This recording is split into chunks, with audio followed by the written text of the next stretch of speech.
Haleluya, Yesu ashimwe cyane. Turabashuje mwese mu izina rya Yesu, aho mudukurikiye muri benshi ku isi hose. Turi ku nyanja, turi ku Kivu, Kivu, ku nyanja y'Ikivu, ariko ndagira ngo tugane ku magambo twagereranya nko kuri iyi nyanja. Imana yacu ishimwe cyane. Amagambo dusanga mu gitabo cya Matayo ibice 12 ku murongo 28 aravuga ngo Petero aramusubiza ati, niba ari wowe untegeke nze aho uri ngendesha amaguru hejuru y'amazi. 29 aramubwira ngo aramusubiza ati, ngwino. Petero avaho agendesha amaguru hejuru y'amazi ngo asange Yesu. Ariko abonye umuyaga uri mwinshi aratinya, atangiye kurengerwa, arataka ati, databuja nyiza. Uwo mwanya Yesu arambura ukuboko kwe, aramufata, aramubwira ati, yewe ufite kwizera guke, niki gitumye ushidikanya? Imana yacishimwe cyane. Bwoko bw'Imana, amazi twayagereranya nk'iyi si. Iyi si uyu munsi turimo kureba yuzuyemo ibigeragezo byinshi cyane.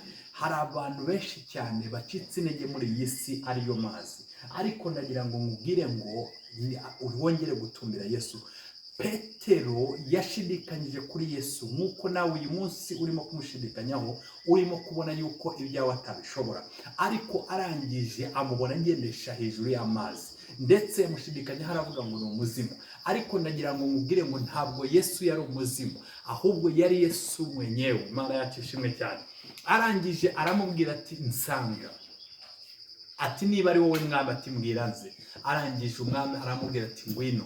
Igihe Petero yatangiraga kugenda hejuru y'amazi nka gutya, arangije Petero ikirenge birakunda, arangije birakunda. Ndagira ngo nkubwire ngo iyo ufite Yesu muri wowe, ibyo ari byo byose biremera. Ndetse ndagira ngo nkubwire ngo iyo ufite Yesu nta kintu udashobora gukora. Imana yacu ishimwe cyane. Ibidashoboka iyo dufite Yesu birashoboka. Ibidashoboka, ibyananiye abakomeye, ibyananiye abize, ibyananiye abantu philosophers cyangwa ne intelligence, ariko kuri Yesu we biremera.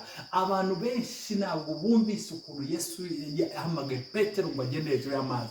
Ariko ndagira ngo nkubwire ngo iyo ufite kwizera muri wowe, arangije aramubwira ati, nsanga. Aramusanga Petero atera urutambwe rwa mbere, atera urwa kabiri, birakunda. Ariko arangije akura amaso kuri Yesu. Imana yacu ishimwe cyane. Hari abantu benshi cyane bakuye amaso kuri Yesu, hari abantu benshi cyane basubiye inyuma. Ariko nagira nuko niko na Petero yahise arohama. Imana yacu ishimwe cyane. Ariko nagira ngo nkubwire ngo igihe Petero yarahanze amaso Yesu arimo kugenda hejuru y'amazi, byarakunze. Ndagira ngo nkubwire ngo wongere usubize amaso yawe kuri Yesu. Ndagira ngo nkubwire ngo ibitekerezo byawe wongere ubisubize kuri Yesu.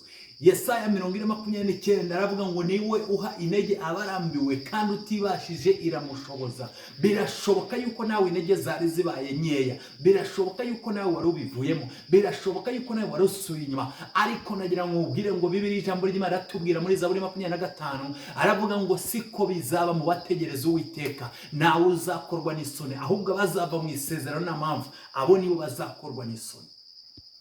Bwoko bw'Imana, ndagira ngo nkubwire ngo wongere uhange Yesu amaso, wongere ugutumbire Kristo.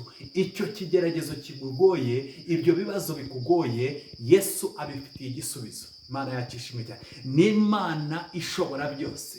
Ni Jehova Rafa, ni Jehova Jire. Mose yarayibonye, arangije aravuga ngo witwa Jehova Shalom, Jehova Sama. Ariko nagira ngo nkubwire ngo iyaciyemo inyanja akayicamo kabiri, iyo Mana iracyari yayindi. Abaheburayo 13:8 aravuga ngo Yesu Kristo ko yarari n'uyu munsi niko ari kandi niko azahora, nta n'igicu cyo guhinduka. Yesu ntabwo asaza, Yesu ntabwo ananirwa. Imbaraga yatangiranye mu iremwa n'uyu munsi nizo zikiri kuri we. Wizere Yesu, wiringire Kristo.